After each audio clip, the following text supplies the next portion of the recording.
I want to contribute to the art form any way I can. So that's coaching, that might be leading an organization at some point. I do believe in the power of dance and in the power of live theater to inspire people. And I feel that, particularly in this age of technology, and we really and truly need to continue to explore our creativity and our grace and our athleticism as a species.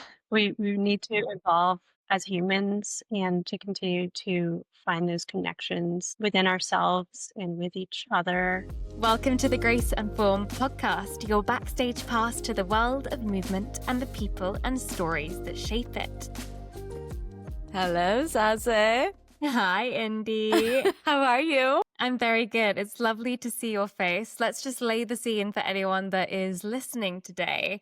Turned on this podcast. It's a little later in the UK. It's dark outside. I'm feeling rather cozy. And I look at Indy and you've run in from a rehearsal? Run in from the stage, yes, doing a rehearsal with Daniel Albrecht, Sugar Plum, in fact. And now I'm in my dressing room in my leotard and tights with a little bit of sweat. We definitely saw that when she sat down, which I do not have today because all of my classes this afternoon cancelled because everybody's sick, which is... Oh, wow. Yes, I know, which is sometimes like a little bit of a blessing too, because then I got a little bit of time for myself. I put on music and I just was dancing and it was so lovely. And it was to this piece of music in the movie Pride and Prejudice. I'll send it to you afterwards because it just made me think, wouldn't that be the most gorgeous ballet? Oh my gosh, I've listened to that soundtrack. Specifically, I think I know the track you're talking about, but basically all of them. Always listen to them on the train or wherever I'm going, and I can just imagine such a beautiful ballet to it. Yeah, that's what I was thinking. I was like, I'd love to see that, and I would love to experience it. And that music is so beautiful. So beautiful. And something that was just recharging me today was just turning on music that really gets it in your feels, and also the kind of music that makes you really appreciate what music can do to you on such a deep level. Yeah, it sounds like your recommendation for this week, I think. That's where it's going. I think my recommendation is just turn on some music that you love, that you feel moved by, and dance to it. And it doesn't have to be anything that you would want other people to see. The one learning I did have alongside this is definitely warm up first. Yeah, everybody listening, warm up before you start dancing, because so you don't rip anything. Yeah, I did think, oh, this is feeling a little too good.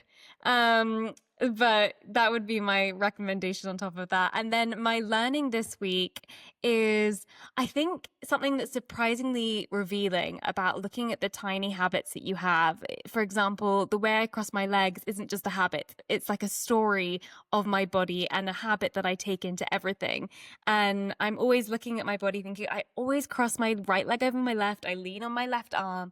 And I think it's interesting to notice the patterns we live inside that we might not even notice, and changing them even slightly can really help us bring our body back to like neutrality. So just looking at the way that you move in space is a learning I would really, really recommend, because such a tiny little action of recognizing the way that you sit, the way that you move when you're not thinking about it, can help your body feel better. Totally. Kind of goes into my learning, which is very similar of being present. It's a very present state. I'm kind of learning this over and over again, just trying to remind myself in times where I find myself not being present. I feel like I just now finished a rehearsal where I went into it thinking ahead, like I knew how it was going to go. I was really excited for it. And then my partner, who's so wonderful, Daniel Albrecht, lent me a piece of advice of how to do something. And I could feel myself that it was not what I had anticipated, like starting the rehearsal. And so I was like, how interesting. There was like almost some sort of a shield where it was just because I wasn't open to the space at that moment in time. I was ready to do the rehearsal and come and meet you, really, on a phone call. And instead, I realized, oh, wow, this is a moment where what a joy and a blessing it is to be able to keep learning and growing from everyone. And so we had just the loveliest rehearsal, and his correction helped me so much. And so it was just a reminder, a really nice reminder to be present where you are in your day to day. And that goes along with being present in your day to day, even the mundane tasks, because that's still your life, the mundane tasks, and you're not going to get that time back. And I am very reminded by that fact all the time because of performances. I'm always, gearing up for a performance, and then I'm not really thinking about the rehearsal. I'm working really hard, but I'm like, oh, it will count in the performance. No. It counts in the rehearsal too. That's your time to enjoy dancing as well, which I personally do. But sometimes it's good to remind ourselves and remind myself specifically that even like putting my pointe shoes that day, that's not going to happen at this minute ever again. Like being present and being present with the people around you and the dance that you're doing, and that it counts what you're doing, like even if it's not the show. I feel like it's a really nice way to just stay in your life and not kind of flutter to the goals that you have in your life. And so in retrospect, you would bypass what is going on right now. You know what I mean? Like, so you're not projecting. Enjoy the journey, because the journey is most of what makes up everything. Yes. And like, sometimes it's harder to remember. Like it's really cold outside, so I'm running to the train because Luna's cold, I'm cold. But I'm like, no, I need to look up at the sky. I'm going into a building with no windows. I also need to have a moment where I look at nature. So yeah, just being present, I think, is my learning for this week, my continuous journey. And my recommendation this week, actually, I'm changing it up because I just thought of one that I'm really loving, is to revisit oatmeal. Wow, I love this. Very odd. Pivoting. I loved oatmeal when I was little. And when I was first in the dorms at School of American Ballet when I was 15, I would get it every single morning. And I just loved it. Oatmeal and raisins, super simple, very cozy, delicious, kept you full for a while. And I just dropped it. And I've picked it up again, and it's the best snack. I have it throughout the day. If I'm having like a sugar crash, or, my blood sugar is low, or like a little lull in the day, it's a really nice snack. And it's always so cozy and comforting. You can make it cold, hot. So it's kind of a weird recommendation. Maybe it's also so funny, Indy, because also I've been weirdly going back to eating oatmeal recently too, because I'm like, breakfast is my favorite meal of the day, but I don't eat it at breakfast. So at 11. I eat it at like 11. And me too. So normally by that point, something like oatmeal feels a little bit out the window. But actually what I've noticed about myself is that some of the things that worked for me then are starting not to work for me now. Like I actually need those things. And there's also just this mindset of actually like adapting to, there's so many things in my life, even right now as we're recording this podcast. I am having a cozy day because I'm 100% getting my period. I could cry at anything, hence why I was dancing to Pride and Prejudice. Let's be really real there. Yeah. My hormones are all over the place, which definitely led me to that improv. But also I'm learning that with everything to do with my body, it's shifting, it's changing. That's what graces us with getting to live out more incredible months, years, days. And so I am trying to stay really open-minded, like what are the habits, like crossing your legs, like standing like this, just actually questioning if the things that worked for you yesterday still work for you today. And where that brings us to is being present and like listening to yourself, because just like the snacks and the breakfast, or sometimes I make oatmeal as dessert now after my dinner, so random. Indy has some weird desserts. I've got some weird desserts, but they're yummy. So they're yummy.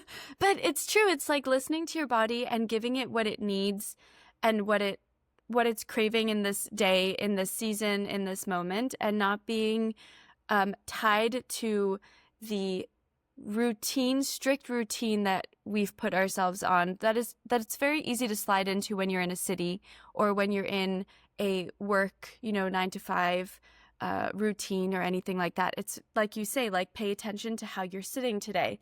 All those things can just help you really just stay in tune with your body even more, which is exactly what we're trying to, kind of give to the world as a reminder. Just keep tuning into your body in movement, in nourishment, in healing, in rest, in friendship. And questioning things. Like, I think it's so interesting when I have conversations with the little people around me, my nephews, and I hear what they like and what they don't like. I think we construct who we are based on what we like and what we don't like, what works for us, what doesn't work for us, and our idea of ourselves and how that fits into all those things. And it does change. And so just having moments of totally, going back to baseline and going, what do I like? What do I not like? Why don't I try that again? Why don't I try something Totally. different tomorrow? So I think it is about presence, as you say. And I think staying present and being in and of the moment is really what today's guest talks about the most. Today, Yeah. we have the absolute honor of speaking to such a lovely, kind, and giving soul in Gillian Murphy, one of the most celebrated American ballerinas of her generation. After more than 2 decades as a principal with American Ballet Theatre, she retired from the stage in July, closing a career defined by extraordinary technical brilliance, dramatic depth, and an unmistakable sense of power and presence. We have just so loved getting to know her on this podcast. I thought she was just so generous in what she said to us and gave to us. And I think you, the listeners, are going to enjoy it as much as I certainly did listening to it. Me too. She was, she's been one of my idols for a long time and continues to be.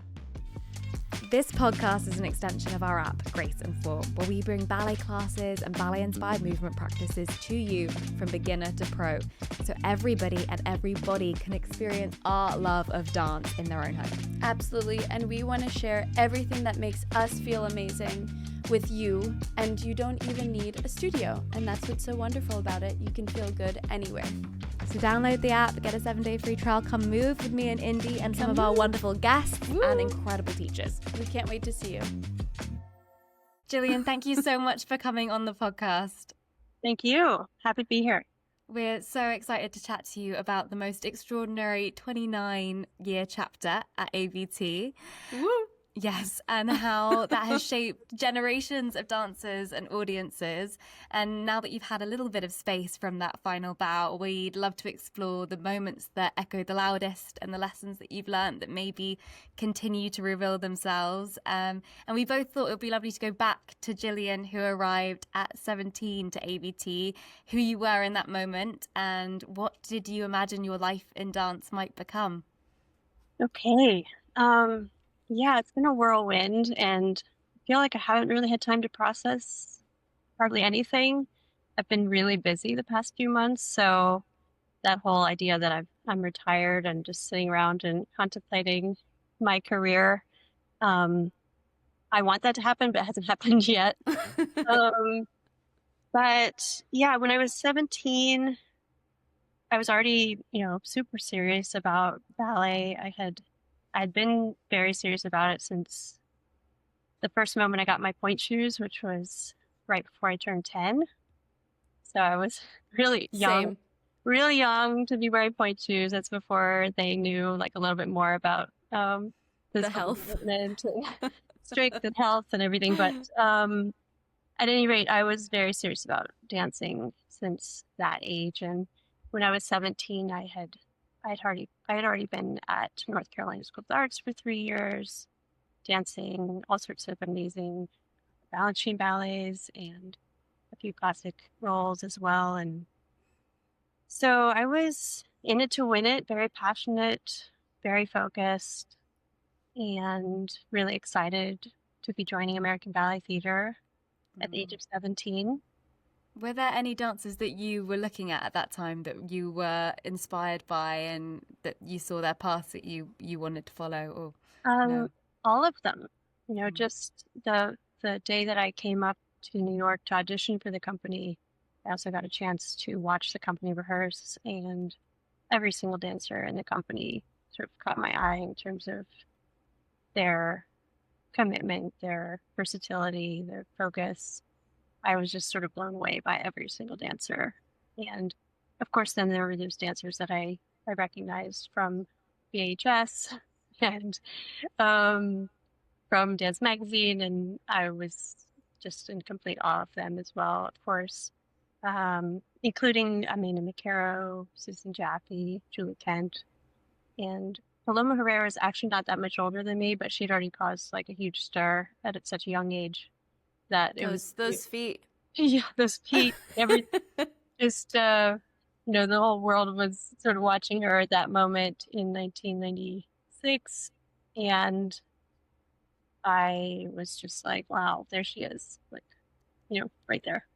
Did So you ever feel with this like journey of while you're going into these amazing dancers, did you ever feel like there was other companies that you had been dreaming of? Or because for me I had as well the VHSs, and so ABT was kind of one of the only companies that I really knew because there was the VHSs for those and then DVDs as well when they were coming out with the Kirov and things like that. So it was like those two companies I knew of when I was growing up. And I'm wondering, were there any other companies that you had your eyes on, or was ABT kind of the one? I think ABT was my dream company, mainly because of those VHS, the videos that I had seen, and the performances from Linda Center were usually ABT focused as well. But of course, New York City Ballet and Royal Ballet were right there, top of my list as well. There's a lot of dream companies out there, and those would probably be my top three, let's say. But yeah, ABT. I thought it was my dream company, and then when I got the chance to come audition, I just was like, I just felt instantly like at home, like, and it completely inspired, and that it could be a place where I felt welcome and could explore a side of my dancing that I actually really hadn't explored that much up to that point, which was more the storytelling aspect. Mm. I was intrigued to dive into as well. So when I was 17, I joined the company. I moved into a little studio apartment with like shared bathrooms. Um, there was a guy next door who was losing his mind, and he'd be yelling constantly. You New have York to have City an apartment glamour. experience Yeah. like that. A warm welcome to New York City life. And but that being said, we were on tour a lot, so that was actually a good thing, especially because Yeah, because you weren't there. no, my apartment was sort of like just a place of sleep, and but I was on tour a lot. Like 3 days after I joined, we went to Rio de Janeiro, and the very first performance that I got a chance to do was a day or two later. I danced the candle dance in La Bayadere. Oh, I cool. had done very little corps de ballet work, a little bit of ensemble dancing growing up, but very little real corps de ballet work. And there I was dancing in circles, leaning back and forth, swiveling on a rake, and just like crossing my fingers and hoping that I didn't bump into like the senior corps members next to me or the other corps de ballet dancers, or to cause like a scene. And of course, I just learned the dance as well. But I remember the whole time also just being like, I'm in ABT. Like my mind was just completely blown. So it took a little while to just like settle into the fact that that was actually happening, and So get my cool. bearings in terms of being a good corps de ballet dancer, and not feeling overwhelmed by that. And you're 17, which is, still young. And I think when I think about my teens, like everybody around me would say, oh, you were sage beyond your years. And I'd say, no, it's just ballet. Like you have to grow up. And there's so much growing up that happens in that period. But then you get an apartment with a weird neighbor, join a company, leave the country on tour. And I can only imagine from my own experiences that you're picking it up as you go along and you're learning a lot, which it makes me think about what you said with Dance Magazine and the VHS, because now dancers have so many more mediums that they can connect and learn from other dancers on a podcast like this, or Instagram, right? And you're not seeing the storytelling part that you started to dive into. You're seeing the tricks and then you're also seeing the stories behind the dancer. So I'm wondering, when you were 17 and you've joined ABT, is there anything that as a new member of the corps, you wish you could have heard more dancers talk about that would have helped you or grounded you in those early years? Anything that was quite a change, or something that was a challenge in the early years of the company? I'm not so sure. I feel like I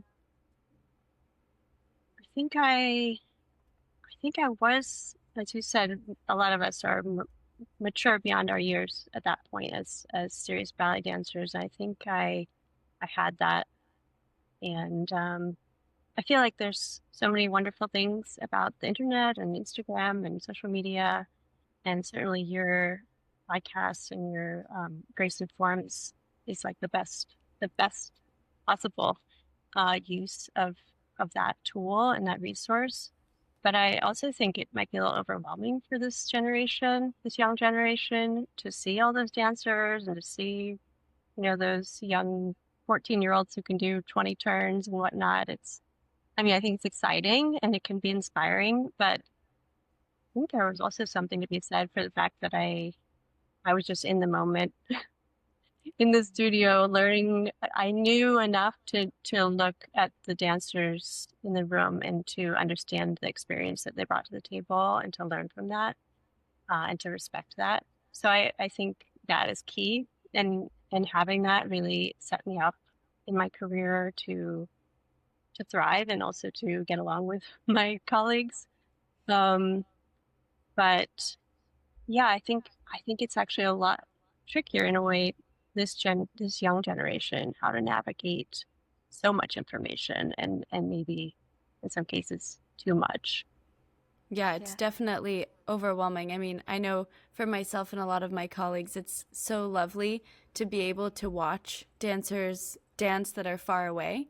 But then it is also overwhelming with the amount of information you get. And also now the pressure to, I've heard people getting into companies because of their followings. Mm-hmm. That's like another level of things that I'm like, I'm happy that I didn't have to deal with that as well as auditioning, and having the pressure of being a young dancer to get into a company. That's like a whole added thing. Like the ability to just kind of focus in on your craft at that young age is just, I think we're definitely very lucky to have. And I even started having Facebook when I was going into my young age. So that was already beginning. Mm-hmm. But now it's even crazier with the Instagram and Twitter and TikTok and all of these. Yeah. I love what you said as well about, because it just made me reflect too about, I think in this time, it's really easy to look for advice and thoughts and tips online. And you actually forget about the people around you that might have so much to offer,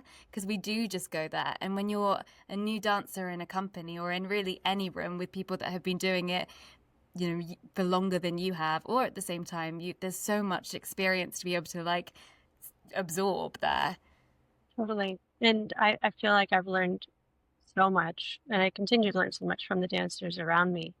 Even on the other side of things, I'm constantly observing and seeing kind of what works, what doesn't work, and how people go about things. And I just feel like even, now I spend a lot of time on my phone as well, but just putting the phone away and being in that moment with people is also one of the very special things about being in the studio. Oh, totally. I couldn't agree more. And you became a principal, I think, at 23, right? About then? 23, yeah. Yes, such a beautiful young age at 23. Did you feel like once you reached that goal of principal, did you feel like there was another goal afterwards? Like some people, not everybody, but some people are like, oh, I've reached this goal, and then, are unsure of where to go, or you reach it later in your years and it's like the the end. But this was at such a young stage of your career. How did you kind of deal with becoming a principal at so young? Was it, a lot of pressure? And once you did become that principal, over your years, were you able to continue seeing a goal in different ways? How did you deal with that? Absolutely. I think I found it very validating that it was a real indication that my artistic director and the artistic staff believed in me and believed that I wasn't just a technical machine, but that as a principal dancer, that I could also really lead the company in an artistic sense. Carry an evening to a certain extent, of course, takes everyone, but to be those sort of title characters and to bring something of myself to it. So it was just a moment to feel that they believe that I have it in me to do that. And at that point, I actually had been dancing a lot of principal roles. I'd already done Kitri, Odette Deal, Ramazzotti, Olnar, a lot of principal roles in choreography, new choreography, and more contemporary repertoire. And so to be promoted, I felt like it was sort of a new beginning. Like this is the start of a whole new, not a whole new chapter, but like a new chapter of really discovering not just how to execute material, but really that I now sort of have the go ahead to really make it my own, to figure out who I am, how I can bring myself to each role in my own way, and just to really go for it, and that would be a constant exploration. There's no end to that. So yes, when I was little, I wanted to be a principal dancer, but I think my main ambition was really just to dance and to fulfill whatever potential I have technically and artistically, and to meld those aspects, the technical and artistic, into the expression of who I am, and anything that I can express through ballet and all styles in dance that I'm able to embody. Yeah. Were you ever in this point of from the 23 to, this retirement, quote unquote, as a ballerina right now, was there anything that helped you stay curious?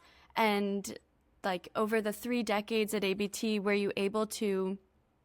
there ever moments where you felt like that loss of passion or a loss of curiosity? Because, in our day-to-day, obviously, sometimes you feel like, oh, this is a little monotonous. And so you need little things to help you kind of explore, maybe going to a museum or take a holiday or things like that, to be able to come back to your work and be able to really focus in on it. Was there anything that made you feel curious again in this art form? I think I'm naturally curious, and I always really had like a learning, a growth mindset, and I tend to forget things. So it's helpful. So I'm constantly relearning.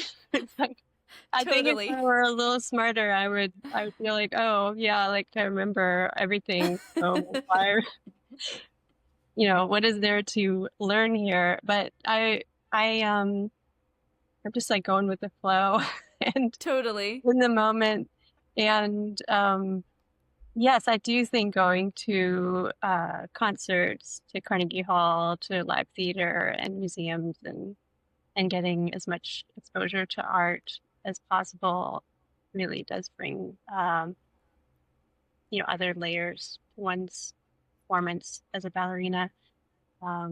Just life experience also really and truly changed my interpretations of various characters over time, and I think enriched what I could bring to some of the more dramatic or emotional elements in those ballets. In terms of like losing that curiosity or feeling stagnant, some longer rehearsal periods, there's usually a point in the middle of it where I'd say I'm not alone in that some of us are a little bit like, whoa, like yeah, this is a lot of hard work, and you don't have the adrenaline of live performance, and maybe you're revisiting something you've done a ton of times, and so it's kind of like, this is a lot. But I think to push through that is just understand that some days are going to be a little bit more grueling, and you're just like putting the work in to keep your body in like uh fully activated, ready to go. And some some of those days that feel like there's a lack of inspiration, even just noticing like what are my fingers doing, or how is like just changing the way you use your head, or for me, like my eyes, I tended to kind of with them shy in the beginning of my career. I would sort of like look down a lot, or sort of look around and Mm-hmm. like focus on how am I using my eyes today? Like just the tiniest little things that will just sort of keep one going if it's feeling like you've explored all Yeah, aspects I've of this particular piece. For me, live music always changes everything as agreed. well. Like I feel like I feel like whenever I'm on stage, I always felt at home and in my element and sort of my most expressive self. Um, except for some galas with like recorded music, I remember afterwards I'd be kind of like, why did I felt okay, like everything was fine, but I didn't feel it in the same way that I'm used to. And I realized over time, like, I mean, live music is so expensive, so I understand like that's not always an option for every company or every gala, but it really makes a difference in terms of like my personal experience Oh, with the yeah. movement. That energy that you get from the pit is just something that I feel like can't even be explained. You know, it's that kind of magic factor of live theater in dance and music. Totally. And I feel like it also even just the lights. There's Yeah. something about like it being lit down there and having other people there with a conductor looking at you Yeah. is or someone on the stage with you, you know, like in other dances if Oh, you're that makes with a all the difference pianist. as well. It's the And best. yeah, and that's what also keeps things fresh for me. I've had so many different partners over the years, and even having the same partner that each day is a new experience.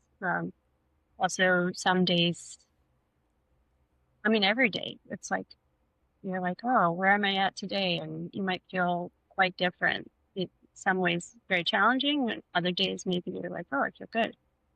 But Totally. it's like every day is an adventure. Like, honestly, except for a few of those like long rehearsal process kind of middle section days, I'd say for the most part, I really was never bored and like absolutely just extremely grateful to be doing what I love and um, calling it work, even though it was really sort of like play. Totally. And you got to revisit Swan Lake a lot. I did. Your one of your first leading roles, I think you were saying, or one in Mhm. your early years, and then also the role that you decided to retire with. Yes. How did you feel, you know, in that beautiful life career?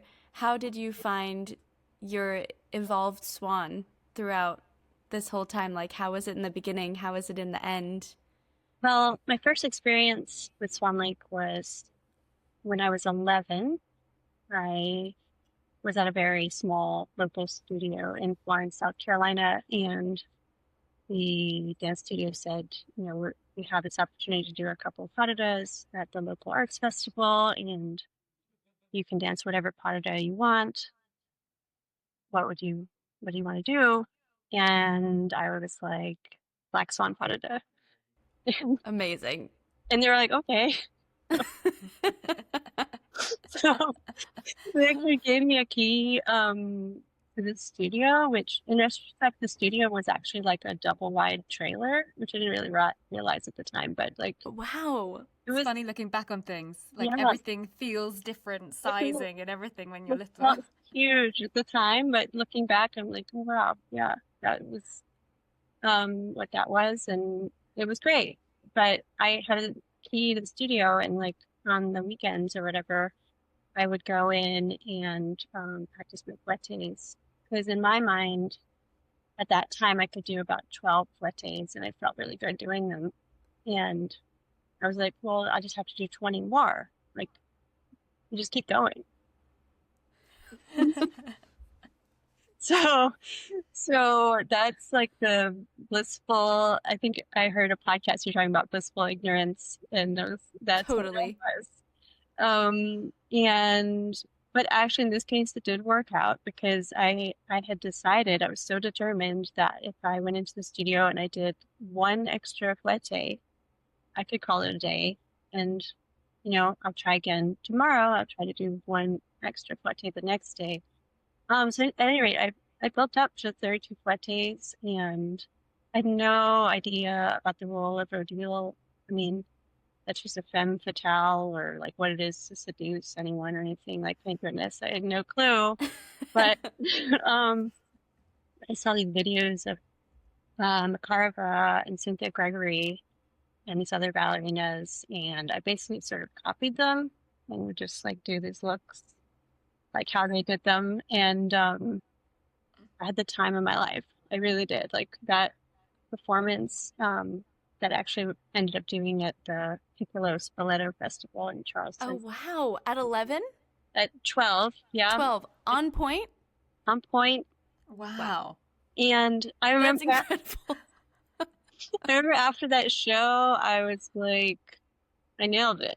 I, I just thought is because I had no idea about. I mean, no one had really mentioned to me about turnout. I thought I was pointing my feet at the time, but I mean, I actually saw a video. I kind of wasn't. Um, Kind of wasn't as better than not at all, though. I mean, yeah, I mean, when I was, they sort of looked pointed, and when I wasn't, I wasn't. They weren't. Yeah, but yeah, I had the time of my life, though. I really did. I remember everyone was congratulating me, and there's this one older gentleman, and he was like, "Oh, you did such a nice job, and I just look forward to seeing how you'll like get better over time." And I kind of was thinking to myself, like, what the heck? I just gave like this amazing This is performance. it. Yeah. So that's like the most confident I've ever been in my life, where I just was truly exhilarated by being on stage. And that was a real moment for my parents, I think, where they were like, oh, wow, like clearly Jillian's been dancing around the house for years, and she's been going to ballet pretty seriously for a couple years, but like I mean, there's like major passion here. I was like in my element and just living my best life. So that was my first experience with Swan Lake, was Black Swan. And I've seen, there was a video taken of that, and it wasn't that great. I just was enjoying it. What really strikes me is how many things actually went wrong. And at the time, I was so completely unconcerned about it, like not bothered at all. Such a good time. Which is amazing. Like, wow. Just the pure joy of dance you felt. It was literally. It was pure joy, and like I was not attached to results other than like being in that moment. So I feel like I've always had a bit of that, and that's really given me a lot of fulfillment through my career. Yeah. But that was the peak of that. Yeah. Peak Black Swan. It's Peak funny Black that Swan in terms of, yeah. you start with all the confidence, and then as you get older, it's like you're trying to get back to the child that was so desperately trying to get into the adult mindset. Like we try to almost find that presence that we used to have as we're so far away from it, because we have all those little thoughts and all the pressures. And it's so amazing to remember like the mindset that you had in moments like that and trying to hold on to it.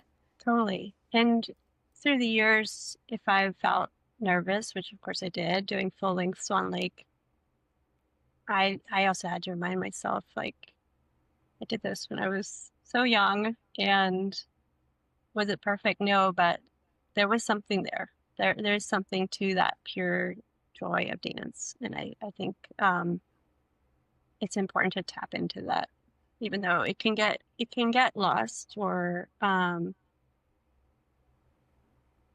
minimized, I guess, dampened by all the information. Of course, soon thereafter, I was lucky enough to go away to UNCSA for high school, and that's where I really learned so much more about just the fundamentals that I might have skipped over as a young dancer. And so so much more information to know what's kind of to redefine what success was as well. But I think it is important to tap into something that's really just innate and primal in terms of just seeing oneself and feeling that music and being in the moment and not trying to execute, but really the play, like a flow state. Absolutely. It's so helpful. So my next experience with Swan Lake, actually, I was thinking about this the other day, is when I was at NCSA, Irina Baranova, who was a famous child ballerina with the Ballet Russe, came to visit for a couple days, and she taught us the White Swan solo.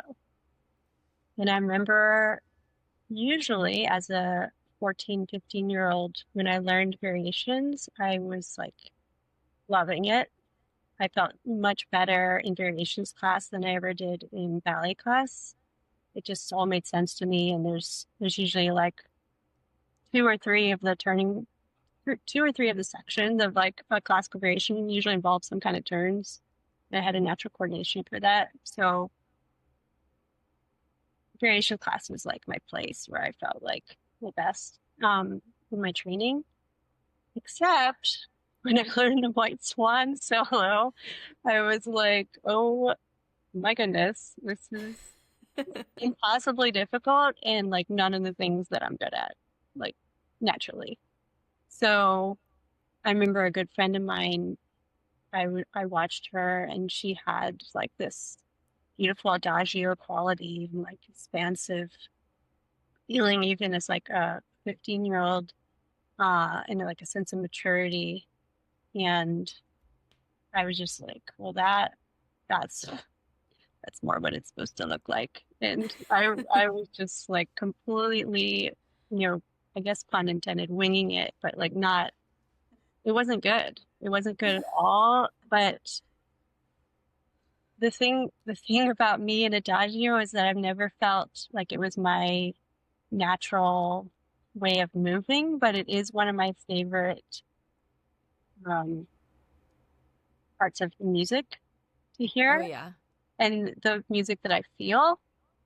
But so it's just a funny contrast that I always felt most comfortable moving really quick, like move so fast you can't even tell if I'm turned out or if I'm in making a nice position. Like I'm just moving super quick and loving it.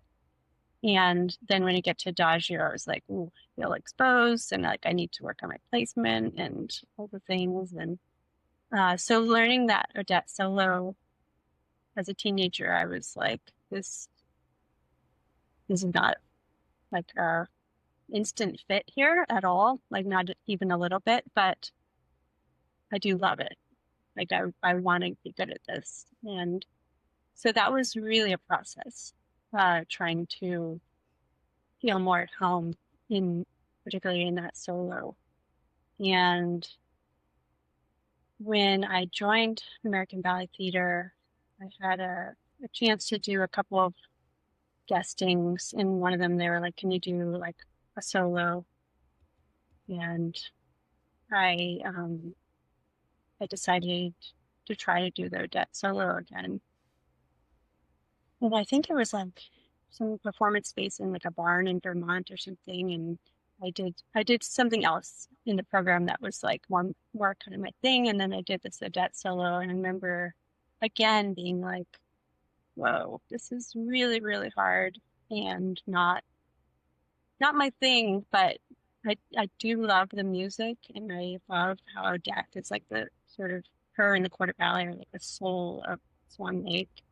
And so I would just say the process of becoming Odette was sort of a slow one, actually. Although I think I was 22 years old when I first danced the full length with ABT, and at that point, I got a chance to work with Georgina Parkinson, who really looked out for me when I joined the company. She's actually the one who invited me to come audition, so she was really instrumental in helping me grow and also kind of looking out that I had some opportunities to grow. And she worked with me on Odette Odile. And so by the time of my debut, there's a double debut with Marcela Gomez. Oh, We, wow. a Wednesday matinee at the Metropolitan Opera House. And we just have that one show. Oh, yes. Oh. Which is always, interesting. That pressure. Yeah, so we've got I mean, in this case, I did have plenty of rehearsal time. We rehearsed for months. And I remember a couple days beforehand, Marcella and I looked at each other and we were like so overwhelmed and just like we have no idea what we're doing. You're like, here we go. Yeah. So when we got out there, I remember that was one of those performances, one of like a handful of performances I can remember where it was just like raw energy, just adrenaline, and just like who knows what's going to happen. Like, let's just go for it. And Marcelo would say that like we were both so sort of like in a place of slight panic, but also like inspiration and exhilaration that we just like whenever we like partnered, we just like hold on real close to each other and just like we were just like really there for each other. That's so And cool. of course, he's also one of the greatest partners in the world. Yes. That was awesome. But emotionally, I feel like we were there for each other as well. And so there was actually something I think powerful about that performance because so much of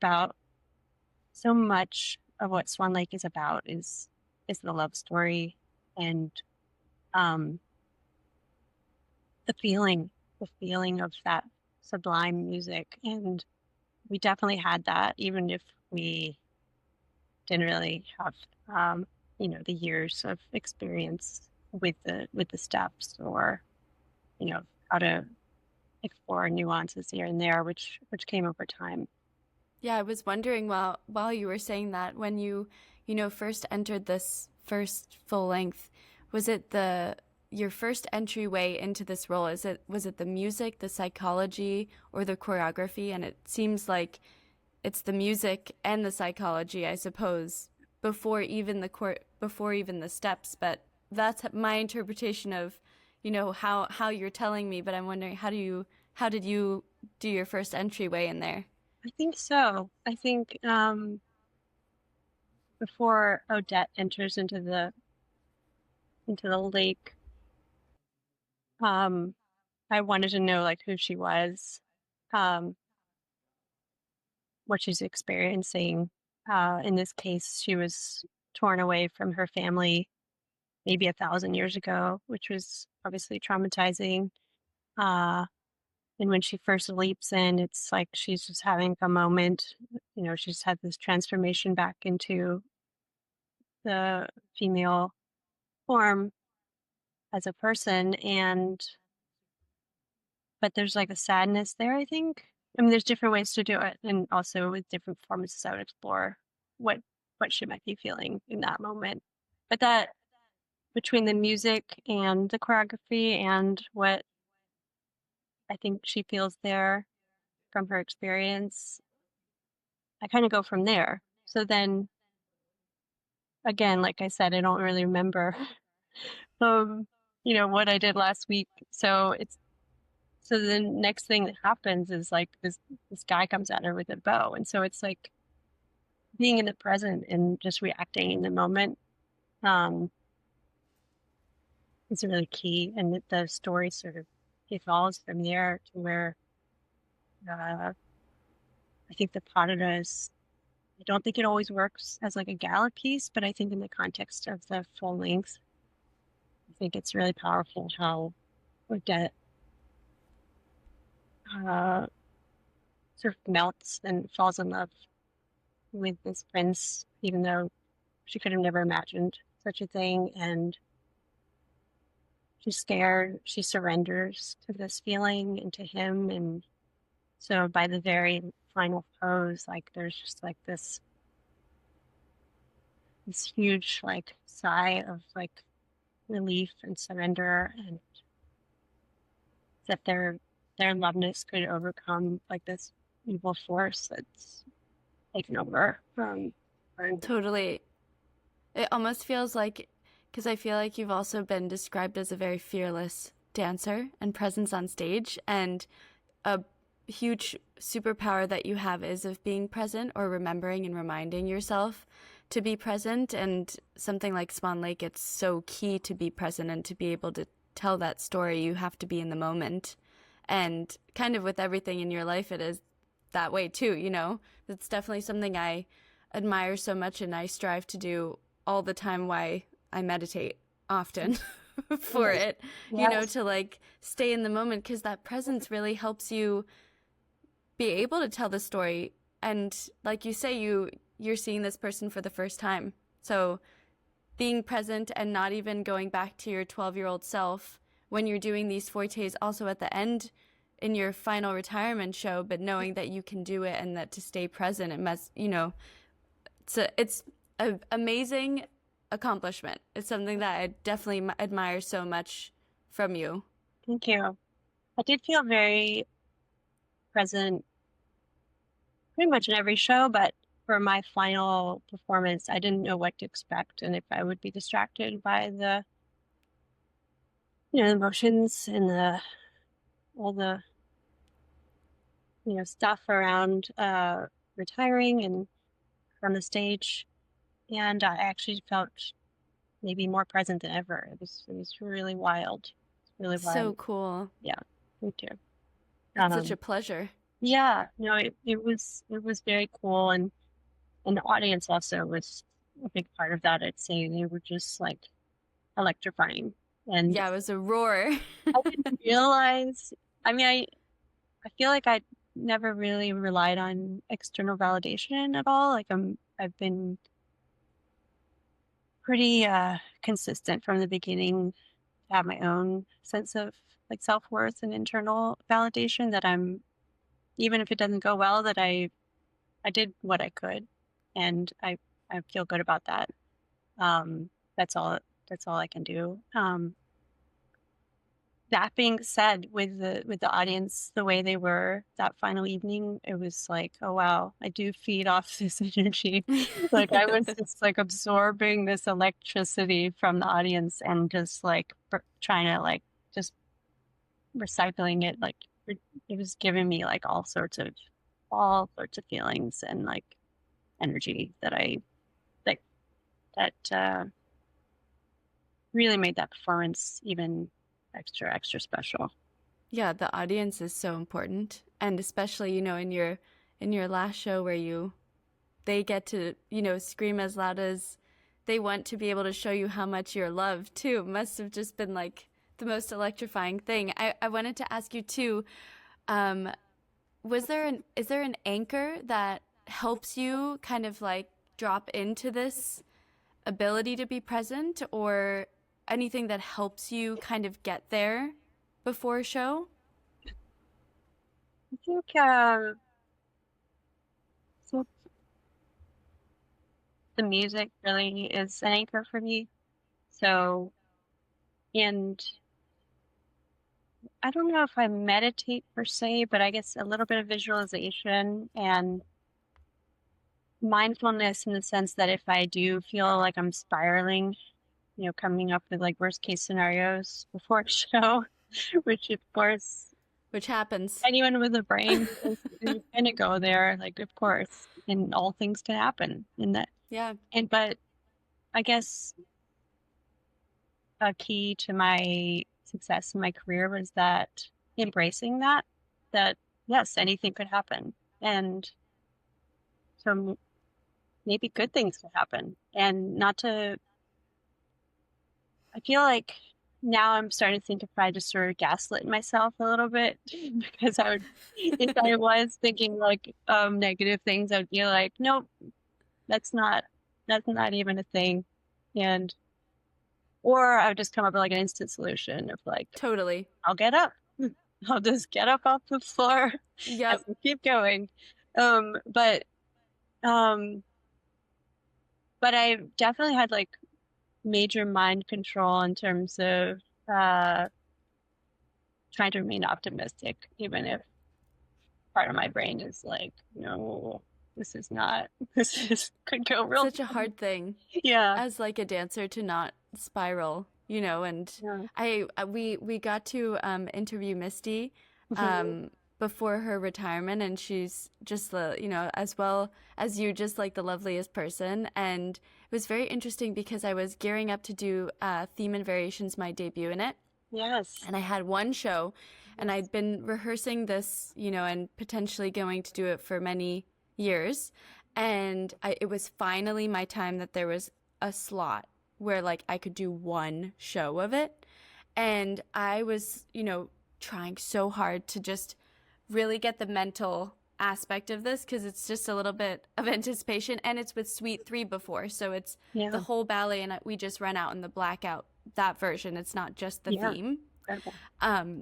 And basically I remember talking to her before, and she was like, I always tried to hold things in, or she says, instead of holding things in, I try to speak them out, because then they're out of my system. Mm-hmm. And I was like, wow, that's a really good idea, because I get so entangled in my own thoughts where I spiral a little bit. And it was an amazing thing to like help kind of be able to push it out of my system. And I'm going to try this thing though too, and say, oh, I'm just going to get up, because I am. When you see yourself falling, you're just going to say, oh, I'm going to get right back up. I heard your podcast, Misty. It was so wonderful. I feel like I know you both so well from the few podcasts that I listened to. And I'm so happy you listened to it. She was really fun to interview as well. Yeah, she's so incredible. But it is amazing, all the like tips and hacks and stuff that I then see myself picking up, because it is so true about like the way that you think. It's like what's in your mind is going to affect everything externally. You think it's much more likely to happen. So finding ways to like reroute the trains onto different paths in your head is like such an incredible tool, and is such like something that you can control, because there's so much that you can't control that is out of your control, but you can absolutely control what you think and how you think it. So I'm gonna definitely take that one. That's a very good nugget. Yeah, for sure. I liked how you guys talked about, you said that if you said something negative, you feel like you're putting it out into the universe, and you don't want to do that like in a superstitious way. I'm the exact same way though. Yeah, I really am like that. I'm like, I've said it, oh, it's happening. Yeah. No, it's just gonna happen. So what's funny about that too is Wendy Whalen told me many years ago that like she thinks both of us remind her. Oh, really? Yes, that you were Aww. when she first met you, she was like, "Oh, you very like we have like similar energy," and that's so sweet. I'm honored. I'm honored, and also I think that's one of those things where maybe being like really aware of what we say, because it has power. Yes, not that I always say the right thing, but that I'm conscious that you don't want to put something negative out there. Yeah, it's an energy. Yeah, for sure. One way or the other, up or down. Mm-hmm.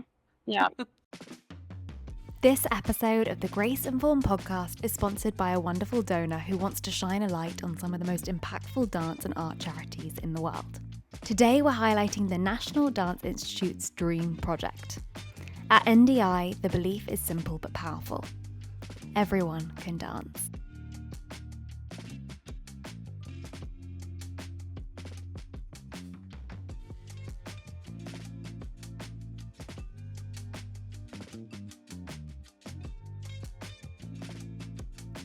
It's a mission that's close to our heart. Indiana herself has performed numerous times at NDI with the incredible Daniel Ulbrich, who has a huge impact on this incredible institute. She's seen firsthand the incredible impact the work has on young dancers and their communities. If you'd like to support the Dream Project, you can donate at nationaldance.org. Every contribution helps keep the joy of dance accessible to every child. Was there a role that has changed you as a human being, not just as a dancer? I think all of the roles have changed me to some degree, I'd say. I think it's really a constant interplay between being a woman and a fully formed human being and being a dancer, and how those really inspire each other. And I'd say one role that comes to mind when you ask that question is Fall River Legend, because it was so completely outside my comfort zone. And it's a story about Lizzie Borden, a historical figure who probably killed her father and stepmother with an axe. So yes, from Fall River, Massachusetts. Sorry, Oh, wow. spoiler Wow. alert. It was from like 1900, and there was like a nursery rhyme about it. Because nursery rhymes are totally weird and have all sorts of strange Yes, stories.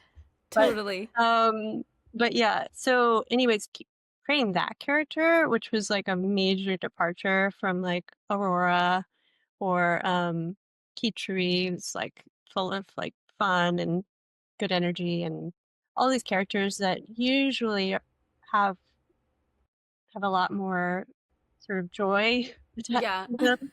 And here I was cast and portraying the role of Lizzie Borden, who is just feeling completely isolated in her community, and she's like really going through it and has like all this anger inside of her. And for me, it was like, whoa, this is not who I am as a person.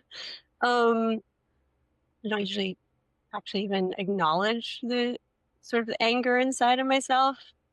So realizing that it's there, that not something I'm usually even aware of, or I mean, certainly with like all the current events and things, like I've felt it more over the past few years. Yeah. When I first did this role, sort of that's one of those characters that pushed me outside my comfort zone as a performer, and also made me have to go into like sort of uncharted territory in my own like psyche. Totally. So I think it was sort of a turning point, that and the role of not Lizzie Borden, of Hagar in Pillar of Fire. Those two characters were sort of a turning point for me in terms of exploring that other type of character that I'd played villains before, which was lots of fun because it's a little bit like over the top. Like Kamzadi is it's just really fun. You're just like, Yeah. she's evil, and Odile, she's evil. Yeah. It's not like a historical figure, or in the case of Hagar in Pillar of Fire, like the choreographer Anthony Tudor required that every single movement is an expression of like what's happening in her mind, really. So you can't just like do the steps. Like there's no Yeah, you like, got to go in deep. now I'm doing an arabesque. It's it has to come from somewhere like so full on, like very deep. Yeah, it's such a vulnerability that is a gift to be able to dive into. Yeah, absolutely. And it's so interesting as well, being an audience member, when you can see that the person on stage as well is I guess going back to being so in the moment, that some things are shifting inside them. I love every time I'm in New York coming and watching and sitting there and then also being able to see what it's like, for example, for Indy afterwards and talking through it. And there are the ones that kind of change you in a way. And then there's the ones that go terribly wrong. And I was going to ask you, because we love a good stage story, something that really I enjoy is, and perhaps I'd be interested to know if you guys are also similar in perhaps this way, but I have just coincidentally always been there when Indy just takes a massive tumble. Like she'll take a fall on stage and I'm always there for it. Okay. But what I really love is that then Indy... Yeah, I know. That's the thing. But I think we've broken that now, because I've seen many a show when you are solidly on 2 feet. Yeah. But what I love about it is that afterwards, we'll go back to Indy's apartment and Indy will be watching it. Somebody will have made an edit of just Indy slowing, falling in slow-mo again and again. And then there's a story there, and there's joy and laughter, and that's how you deal with it, at least. But all this to say, I was wondering if there was perhaps not a falling moment, but a stage story or a moment that you can think when something maybe went wrong on stage that you can think back to and go, gosh, what happened there? Well, I have a good friend who actually compiled like all these clips of like all these dancers falling or like mishaps and things, and he loved to play it every now and then at a party. And Incredible. And it was all in good fun, like, but I also just was like, I actually can't watch this. It's too much. Yeah. I can't watch it, and it makes me feel like, yeah, you're putting this thing out to the universe that it's going to come back. I know. Yeah. I feel the same way.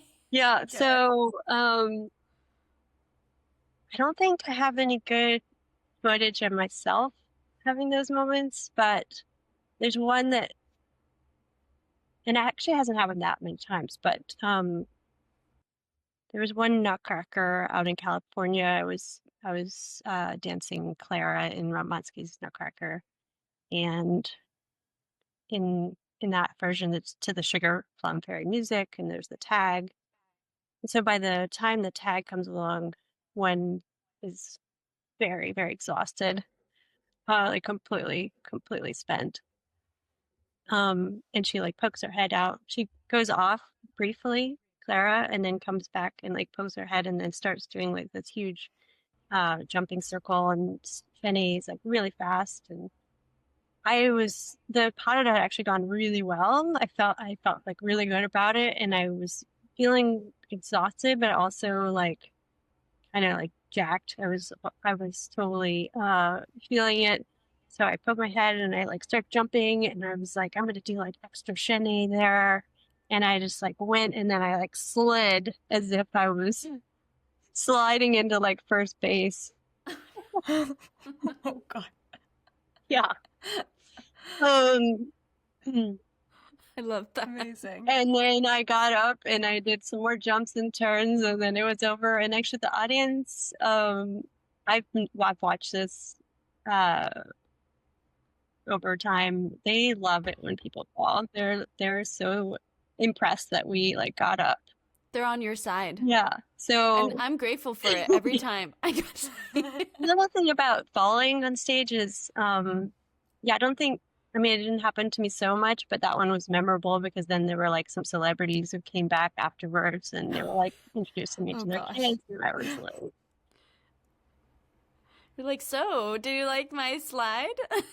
My home run?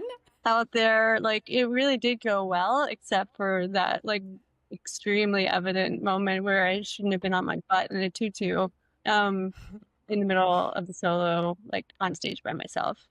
But love it. But I've noticed, like, first of all, audience loves those moments. Like they're in it, and it's part of live theater. And second of all, I think for a lot of dancers that I've seen, they tend to fall like more than others. Is they're going for it, and you know what? I appreciate that. Like no reward.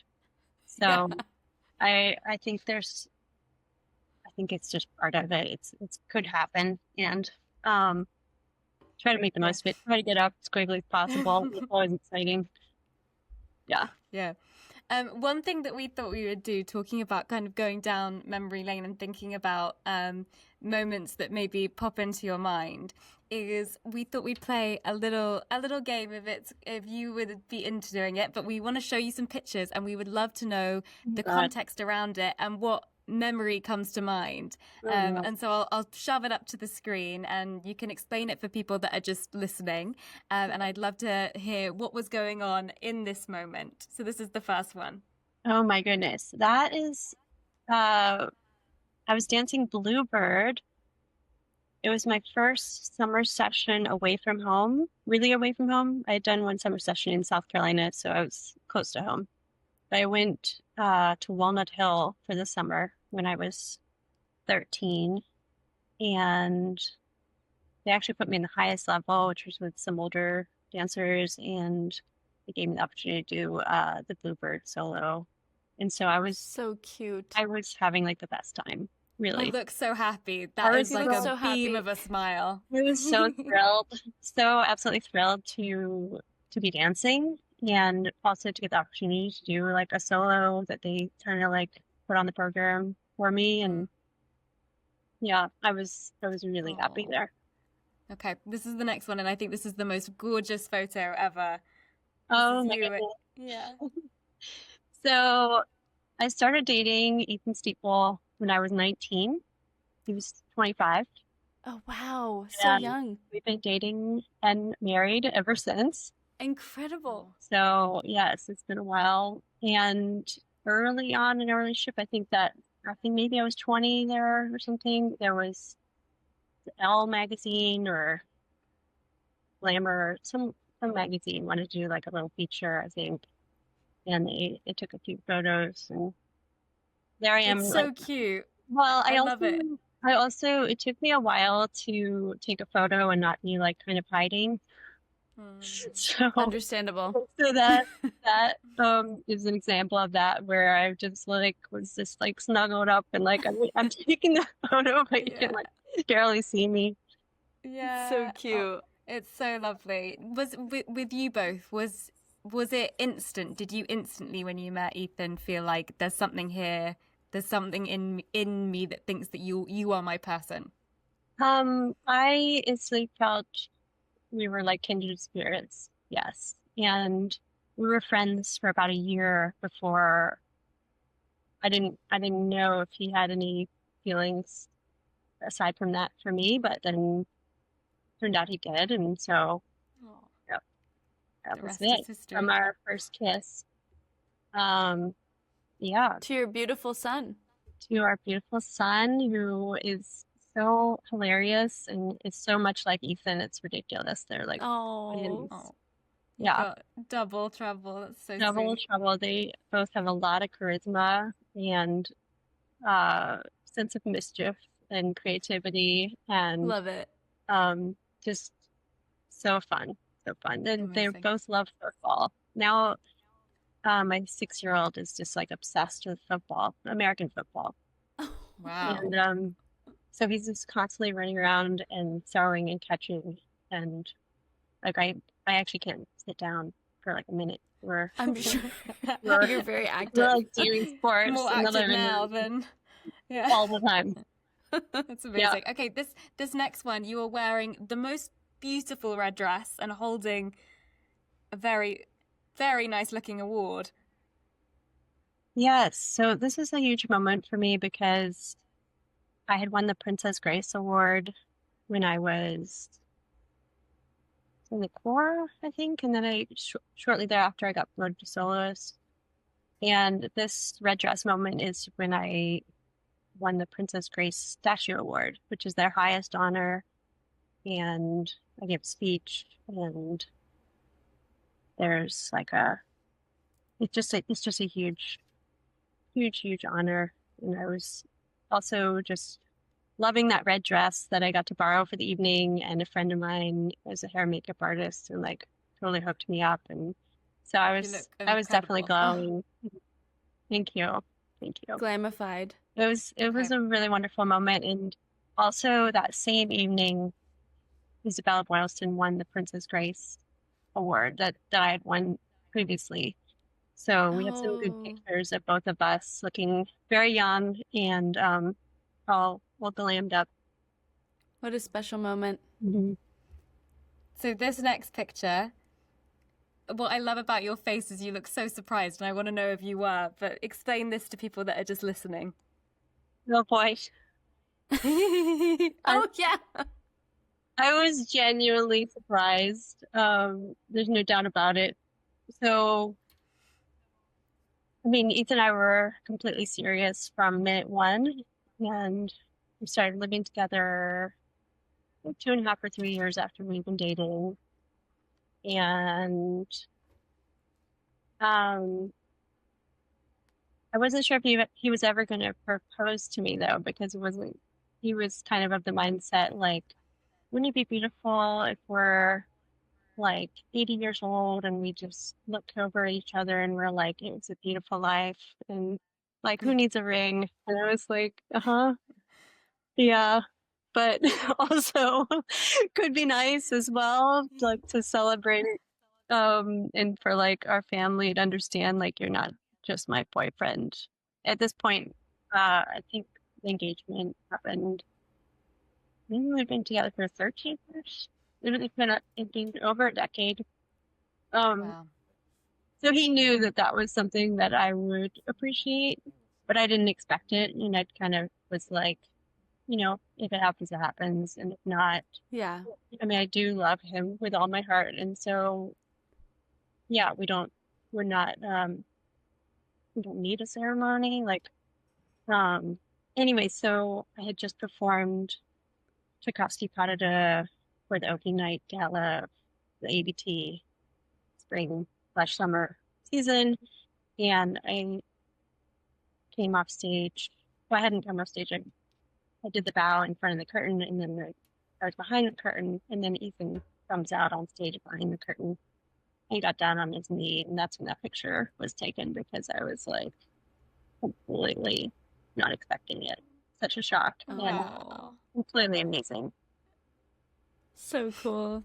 It's the most beautiful photo, and you do look genuinely surprised, and it's such a beautiful moment as well, because I can't imagine, like, if you're gonna surprise someone somewhere, it would be at work after a show when your brain has just been in a totally different space, and you've just landed back from this ballet, and here you are confronted with like everything and all these feelings. It was wild. It's really especially Absolutely. chai pa. Oh my goodness. It's a little tiring. I was so exhausted. And so just like, wait, what is happening? Is like very surreal and pretty incredible. So our final question, or final picture, I should say, and one that you'll recognize and we've spoken about lots. Oh my goodness. That is a picture from my final bow as Odette, after a 29-year career with American Ballet Theatre.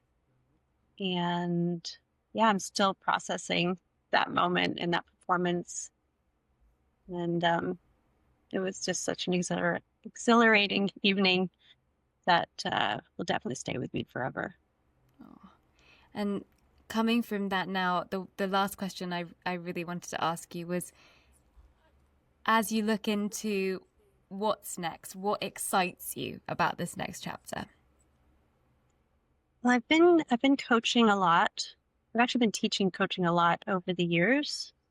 But for the past 4 years, I've been artistic associate at American Repertory Ballet and coaching the dancers quite a bit. Whenever I wasn't dancing at ABT, I would be coaching them. And now for the past few months, every day, coaching them, preparing them for Giselle, and then lately for Nutcracker. And yeah, I love being in the studio. I love helping dancers find all the ways they can best express themselves, that they can feel comfortable with the technical aspects so that they can really go beyond that and explore what they're saying, how they're saying it, rather than just the steps themselves. And I want to contribute to the art form any way I can. So that's coaching, that might be leading an organization at some point. I do believe in the power of dance and in the power of live theater to inspire people. And I feel that, particularly in this age of technology and AI, we really and truly need to continue to explore our creativity and our grace and our athleticism as a species. We need to evolve as humans and to continue to find those connections within ourselves and with each other. And that can really happen through sports and through art and through live performance. And so I want to be part of that, and I want to help the ballet world in particular to continue to move forward in a number of ways, and to do that in a positive, productive way.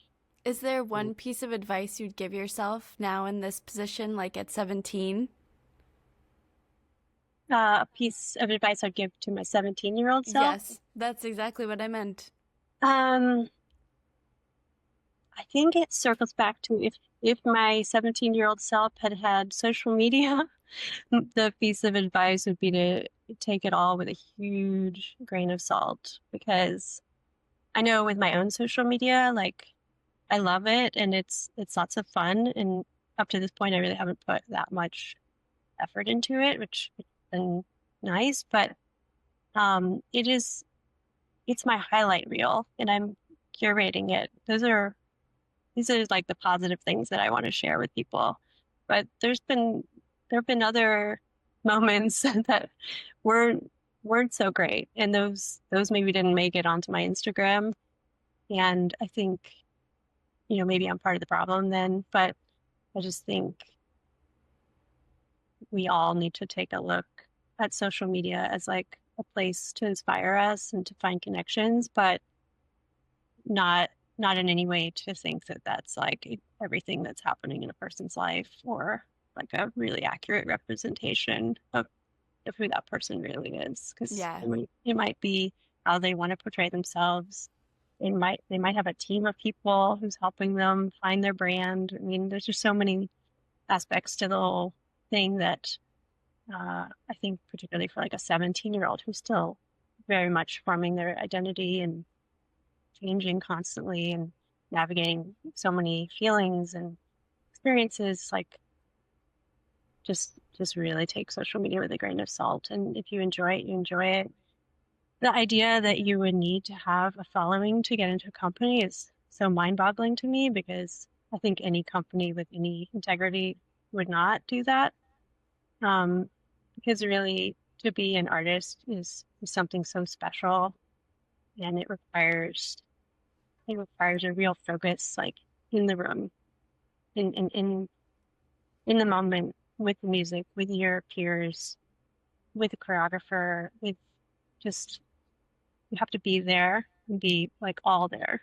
So that's what's important. And of course, all the skills you need to have and to develop to become a professional dancer. But I think one of the big skills as a real professional, rather than just maybe a competition winner, is the adaptability and the versatility and the focus that you need to really thrive as a professional in the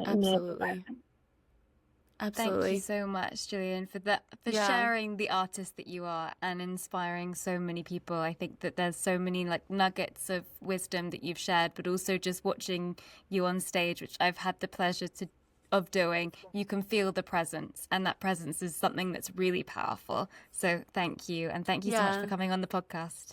Thank you, Gillian, so much. Thank you for what you're doing, sharing so much light and inspiration to everyone. I really appreciate it. Thanks, Gillian. Audience member, and thank you. Oh, yay! I'm glad. Thank you for listening to the Grace and Form podcast. This episode was produced by Indiana Woodward, Megan Elsie McNally, and me, Saskia Gregson-Williams.